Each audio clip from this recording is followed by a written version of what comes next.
आपने भगवान शिव के 12 ज्योतिर्लिंगों के बारे में अवश्य ही सुना होगा। यह ज्योतिर्लिंग देश के अलग अलग राज्यों में स्थापित है। शिव पुराण में इन सभी ज्योतिर्लिंगों के महात्म्य और प्राकट्य का वर्णन मिलता है, जिनमें से प्रथम ज्योतिर्लिंगों में सोमनाथ जी हैं। आज की प्रस्तुति में हम सोमनाथ जी के महात्म्य और उनकी स्थापना के विषय में चर्चा करेंगे। कृपया वीडियो को अंत तक देखें व चैनल को सब्सक्राइब अवश्य करें। अधिक समय न लेते हुए प्रस्तुति आरंभ करते हैं।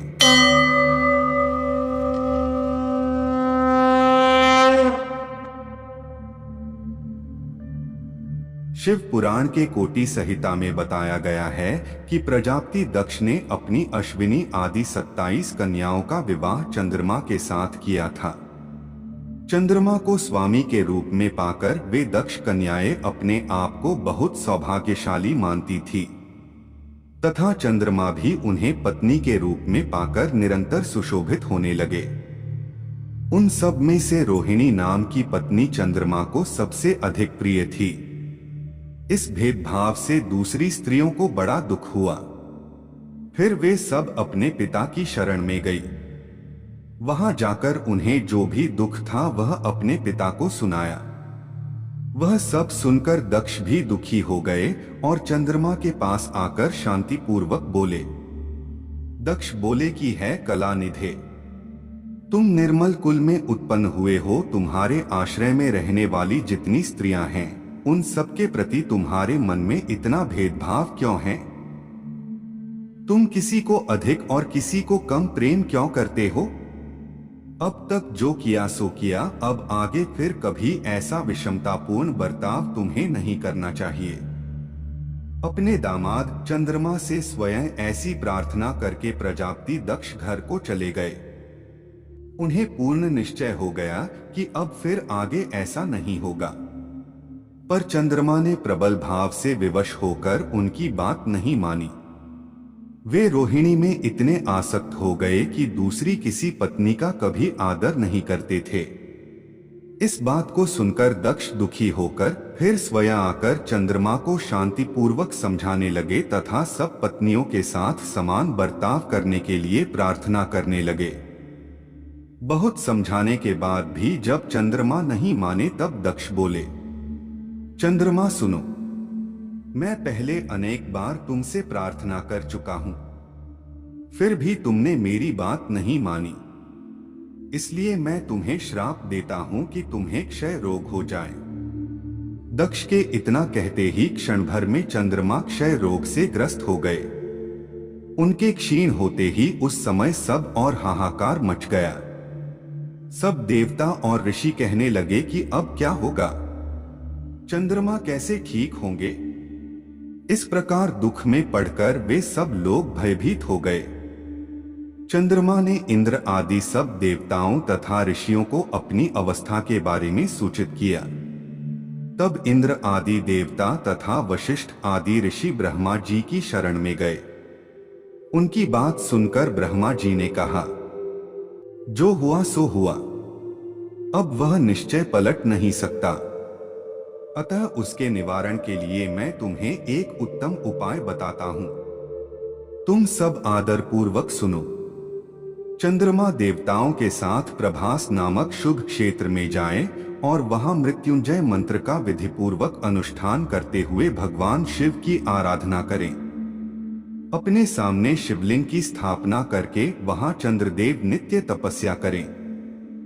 इससे प्रसन्न होकर भगवान शिव उन्हें क्षय रहित कर देंगे।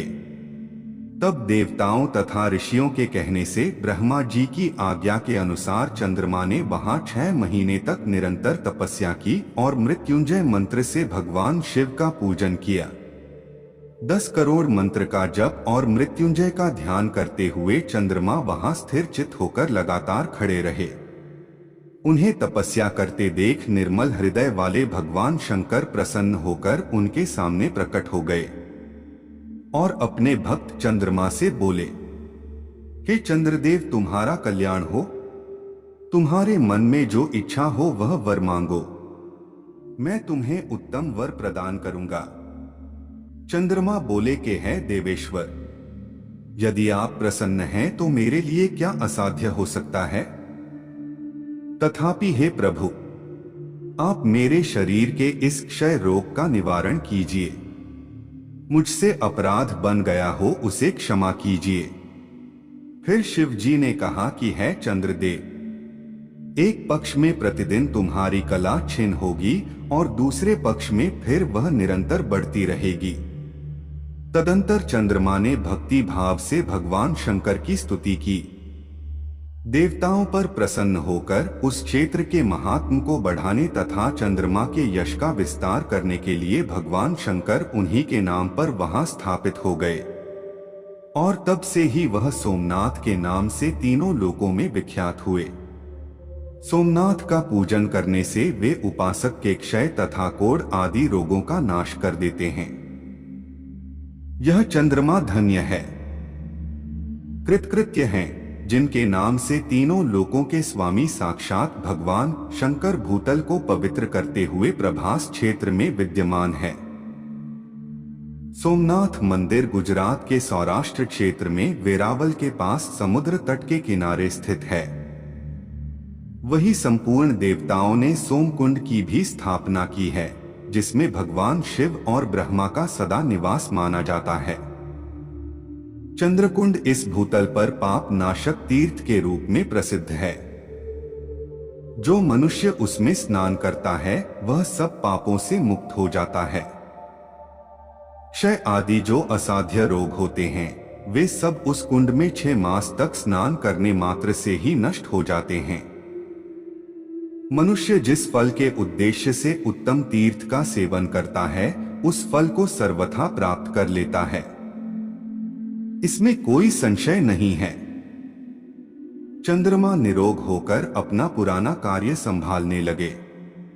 इस तरह सोमेश्वर लिंग का प्रादुर्भाव हुआ।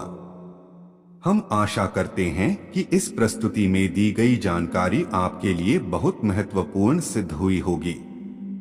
आज के लिए केवल इतना ही। हम आशा करते हैं कि हमारी आज की प्रस्तुति आपको पसंद आई होगी। अपने विचार हम सभी के समक्ष अभिव्यक्त करने के लिए कमेंट करें, वीडियो को शेयर करें, वह चैनल को सब्सक्राइब करें। जल्द ही मुलाकात होगी ऐसी ही एक और ज्ञानवर्धक वीडियो के साथ। तब तक के लिए जय श्री कृष्णा।